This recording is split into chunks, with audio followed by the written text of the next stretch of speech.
God some kind of monster?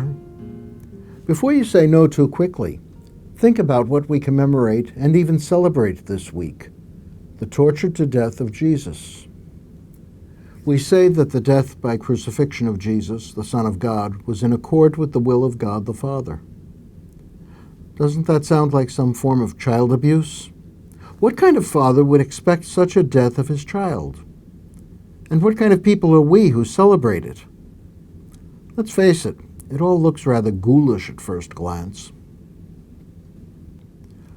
We might try to avoid the issue by saying that the crucifixion of Jesus was some sort of accident that was not part of God's plan, or that it was the inevitable result of Jesus' confrontation with the religious and political authorities of his day.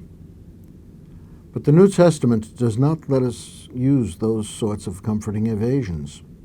The entire message of the Scriptures is that in going to the cross, Jesus was fulfilling the Father's will. His whole life was a way of the cross to Calvary. Jesus is not the good teacher and healer who was murdered. He is the crucified one who taught and healed. That is the reason the cross is the symbol of Christianity. Ours is the religion of the cross. But why?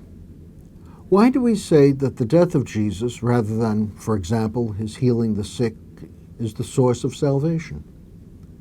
Wasn't the incarnation, the coming of God the Son among us as one of us, enough? What is the link between his death and our liberation from sin? Perhaps the place to begin thinking about it is to see if there might be some sort of link between death and sin. We often say that death is a result of sin, a punishment for the basic estrangement we have from God, each other, and our true self, that we call original sin. But what if it were the other way around? What if sin were a result of death? Clearly, death is a part of life.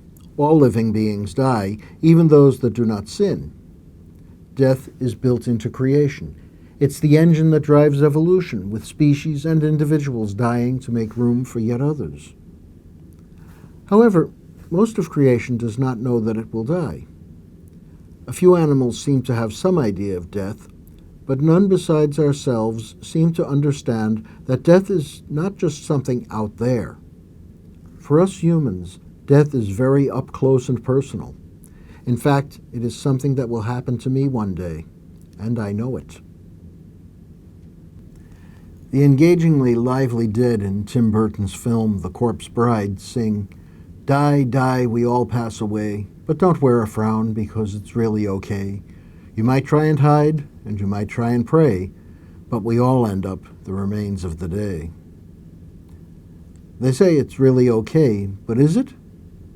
The comedian Woody Allen said, "I'm not afraid of death, I just don't want to be there when it happens." That sort of sums up our situation. We know we will die, and we don't like that. So we do all sorts of things to hide from death and all the limitations that remind us of it in various ways. We become obsessed with looking after number one. We grab for power because if we're powerful, we can make believe death has no power over us.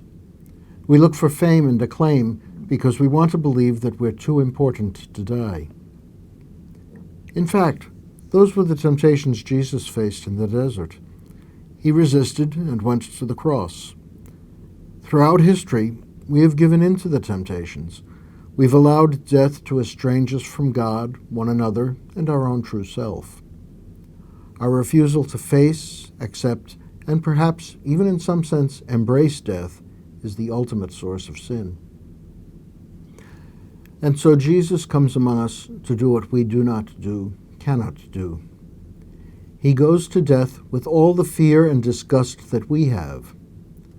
But he goes with confidence in the love of God that is stronger than death. Because we are aware of death, we can try to avoid it out of fear.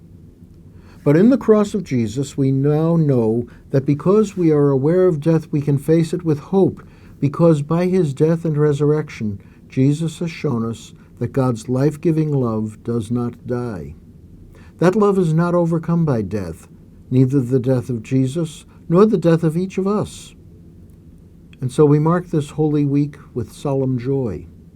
Death is real, but this week we know that love is even more real.